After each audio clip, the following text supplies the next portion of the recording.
खबर आजमगढ़ जिले से है, जहां लालगंज लोकसभा के फरीहा में प्रधानमंत्री नरेंद्र मोदी ने विशाल जनसभा को संबोधित करते हुए कहा कि दुनिया भी देख रही है भारत का लोकतंत्र कितना मजबूत और विशाल है, जो कश्मीर से कन्याकुमारी तक है।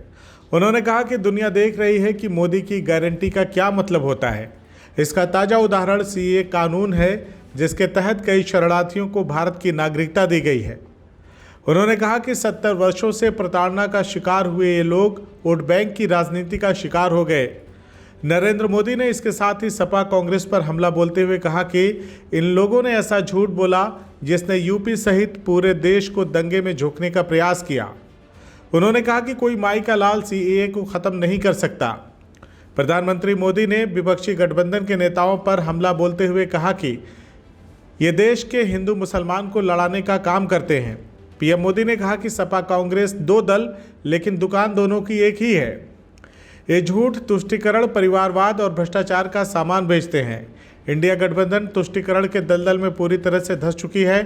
सपा के शीर्ष नेता राम मंदिर को लेकर आए दिन घटिया बातें करते रहते हैं। अखिलेश यादव अपने आप को यदुवंशी कहते हैं। अरे तुम कैसे यदुवंशी हो यार, जिसके साथ बैठते हो उसने राम मंदिर को गालियां देने का मिशन चला रखा है। पीएम मोदी ने कहा कि आपने सपा के गुंडा राज के पुराने दिनों को तो देखा ही होगा। बाजार शाम 7 बजे बंद हो जाते थे, माताएं बहनें बाहर नहीं निकल पाती थी। लेकिन आज भाजपा सरकार में यूपी इन सारे संकटों से बाहर है। पीएम मोदी ने कहा कि 10 साल पहले एक सामान्य व्यक्ति की सुरक्षा भगवान के भरोसे रहती थी। देश में कहीं भी धमाके होते थे तो लोगों का ध्यान आजमगढ़ की तरफ ही जाता था। तब सपा के शहजादे आतंक के समर्थन में आतंकियों का सम्मान करते थे। दंगे करने वाले आतंकियों को छोड़ा जाता था। सपा कांग्रेस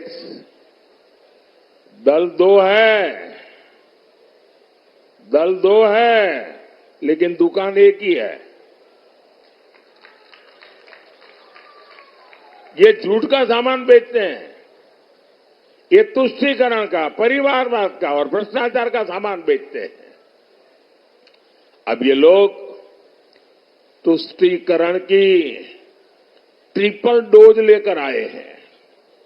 एक तरफ ये लोग पिछड़े, दलित, आदिवासी का आरक्षण छीनकर अपने वोट बैंक को देना चाहते हैं। दूसरी तरफ ये इंडी गठबंधन वाले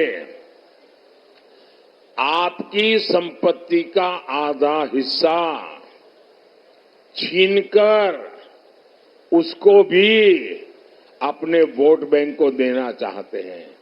और साथ ही ये लोग देश के बजट को भी बांटना चाहते हैं।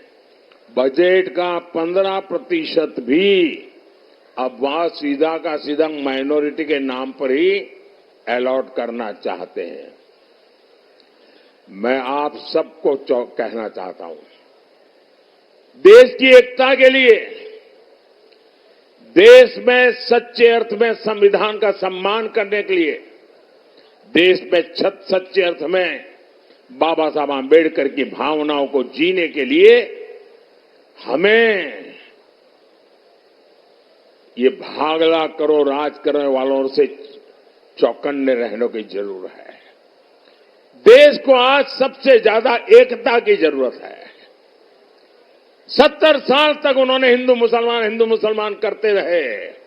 आओ एक बनकर के चले, दुनिया में देश का नाम रोशन कर करके रहे। सीएए कानून है, सीएए कानून है। और आपने देखा होगा, कल ही सीएए कानून के तहत शरणार्थियों को भारत की नागरिकता देने का काम शुरू हो गया। पहले लॉट को ऑलरेडी नागरिकता दी गई और ये सभी भाई बहन हिंदू है, सिख है, बौद्ध है, जैन है, पारसी है, ईसाई है। और ये वो लोग हैं जो शरणार्थी बनकर के लंबे अरसे से हमारे देश में रह रहे हैं। ये वो लोग हैं जो धर्म के आधार पर हुए भारत के बंटवारे का शिकार हुए थे। और मजा देखिए, ये महात्मा गांधी का नाम लेकर के सत्ता की सीढ़ियां तो चढ़ जाते हैं, लेकिन महात्मा गांधी की बातों को याद नहीं रखते हैं। खुद महात्मा गांधी ने भरोसा दिया था कि वो कभी भी भारत आ सकते हैं। 70 वर्षों में हजारों परिवार प्रताड़ना झेल करके अपनी बेटियों की इज्जत बचाने के लिए, अपना धर्म, अपनी संस्कृति, अपनी परंपरा को बचाने के लिए मजबूरन मुसीबत के मारे भारत मां की कोख में आकर के शरण लिया।